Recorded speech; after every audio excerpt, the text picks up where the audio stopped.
Meghan Markle, it's hard to say exactly where her head really is regarding, of course, the ongoing fallout with simply everybody around her. It seems that everybody who's ever been in her past doesn't last that long before they're removed, ostracised, or simply drawn a line under.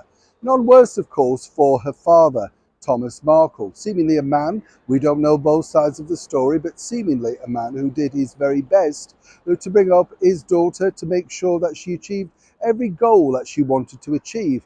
And prior to the big falling out, prior to the wedding, of course, seemingly she seemed to care, well, big time about him, gushing about him on her vlog, blog, whatever you want to call it, and of course on social media posts. And then every seemingly thing went wrong. Now, as we know, and I wanted to share this with you because it's really important, the bottom line was Thomas Markle once again appeared on the very much little watched Good Morning Britain over on ITV over here. Now, what's interesting about this particular company for Thomas Markle to appear on, it just shows you how far their support of Meghan Markle has gone. You know, simply because if you consider it, the bottom line is this: a few years ago, they let their breakfast presenter go on the back of the fact that they were supporting her and, more importantly, not him. Now, of course, Thomas popped up duly for a fee, allegedly, and the bottom line was he told his story once again, all about being cut off, never seen his grandchildren, hasn't spoken to his daughter, or indeed met the former royal known as Prince Harry. Very heartbreaking stuff, as I'm sure you can imagine. He got a lot of backtrack from that, you know, a lot of negativity. Now, some might suggest going into his late 70s, this might be a good time privately for Meghan to kiss and make up.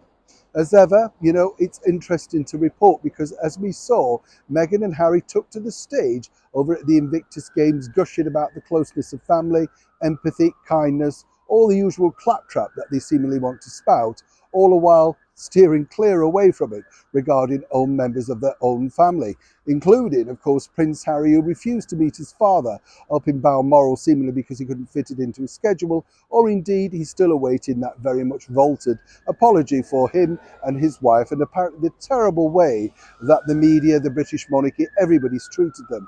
Victimhood they wear very well. But really, has it worked?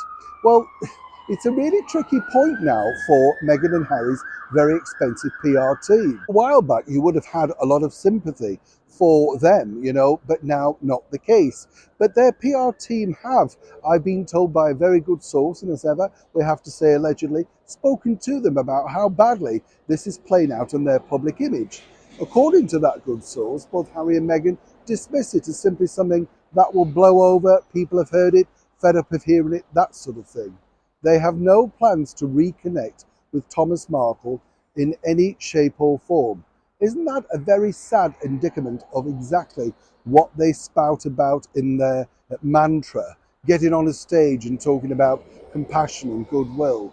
Whatever the man has done, really, you're running out of opportunities. Even her own PR team know that.